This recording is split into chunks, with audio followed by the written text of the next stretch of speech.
Si Cayetano naman, si Cayetano, nagsalita na naman, pinagtatanggol si Rubin. O, syempre, on the rescue siya kay Rubin kasi napahiya si Rubin Padilla. Nasupalpal ni Erwin Tulfo eh. So, on the rescue si Alan Peter Cayetano. Ano naman ang sabi naman ni Alan Peter Cayetano? Sabi ni Alan Peter Cayetano, ay hindi naman. Yun namang mga binubukas daw na mga issue, importante rin daw yun sa impeachment. Sabi ni Alan Peter, importante rin yun sa impeachment. Kasi tungkol yan sa integridad daw ng impeachment court. Hmm?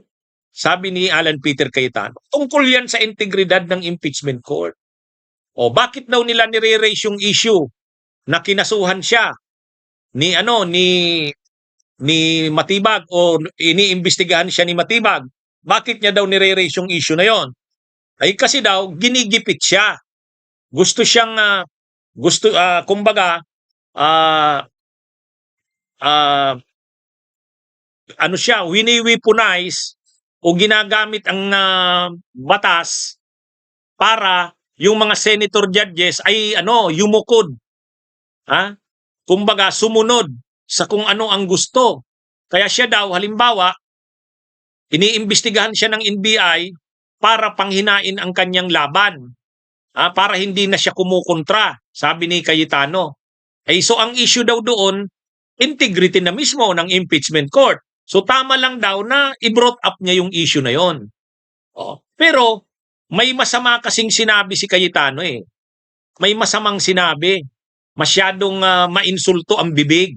Sabi ni Cayetano, sabi daw ni Joker Arroyo, wag na daw makipag-argue sa hindi naman abogado pag ang usapin ay legal.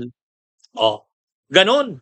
Ganon ang sinabi ni Cayetano. Mga kabunyog, sabi ni Cayetano, sabi ni Joker Arroyo, it is useless to argue a legal point with a non-lawyer.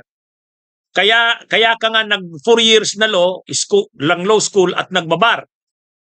Binanggit niya si Joker Arroyo daw. Kapag legal point or issue, wag ka na daw maki-argue sa non-lawyer.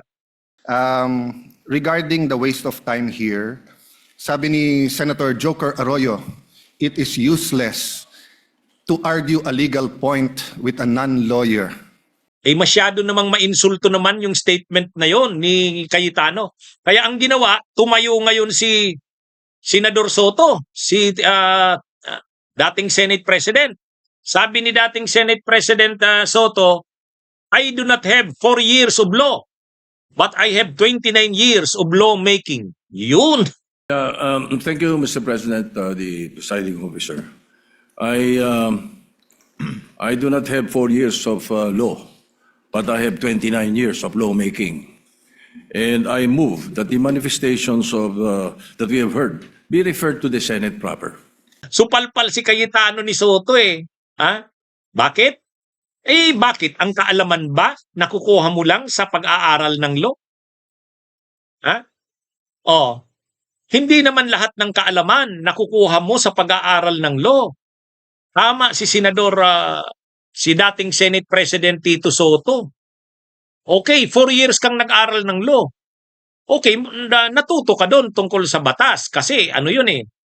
Tungkol sa batas ang pinag-aralan mo sa 4 years ng abogasiya. Pero, hindi man nag-aral ng abogasiya, si Soto, sabi niya, 29 years naman siyang naging senador. Sa tagal niya na yan na naging senador siya, 29 years, ang dami niyang natutunan. Totoo lang naman. Nakita naman natin si dating Senate President Soto. Pag nagpipreside siya bilang Senate President, hindi mo naman iisipin na hindi siya lawyer eh. Di ba? Hindi mo naman iisipin na hindi siya lawyer. Pag nag-a-argue si Soto, kinakantsawan siya, Itbulaga, TVJ. Pero, naman yan eh, si Soto naman yung isang tao na kahit sabihin mong artista yan, pero bilang senador, napunuan niya na rin yung kung ano man kakulangan niya. Hindi man siya abogado, pero sa experience niya bilang mambabatas, bilang senador, 29 years sabi niya. Wag namang tawaran ang pagiging niya, yung kaalaman niya tungkol sa batas, ang kaalaman niya tungkol. Bakit? Abogado lang ba ang may alam tungkol sa batas? Tama naman yun eh. Sa totoo lang, ang problema kasi naman sa ilang mga abogado, hindi naman lahat, sila Cayetano lang yan, sila Marcoleta, sila Pia, masyado nang mayabang.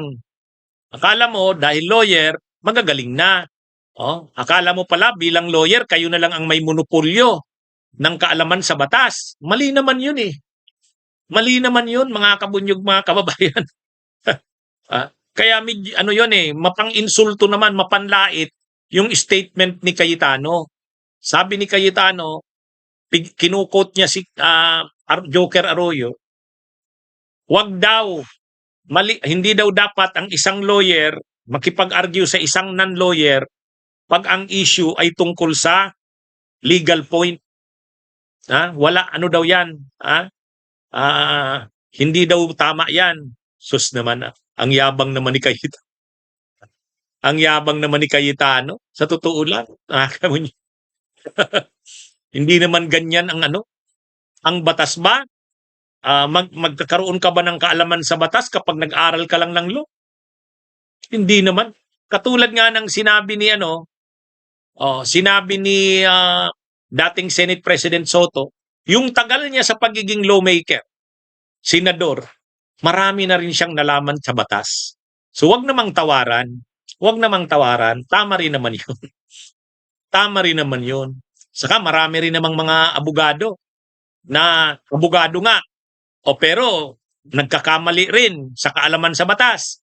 Tingnan nyo si Marcoleta. Abogado yun.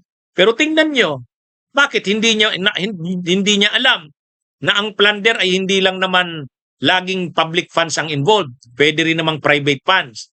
Na ang plunder ay hindi lang naman lagi na malversation o corruption.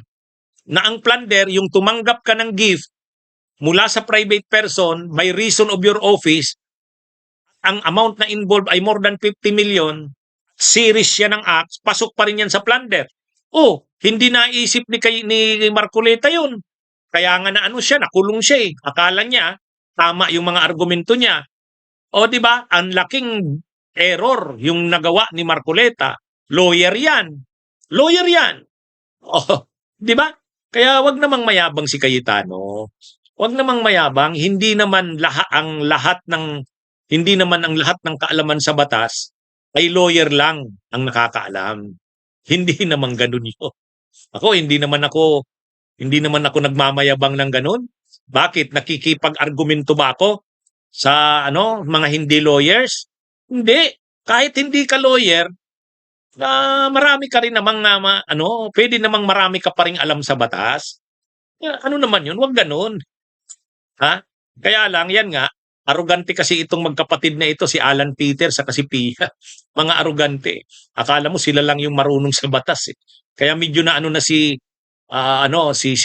dating Senate President Soto. Sabi niya, 4 years sa law? Ako, 29 years sa lawmaking. Ibig bang sabihin, wala man lang siyang alam sa batas? Tama, no? Supalpal si Cayetano ni Soto,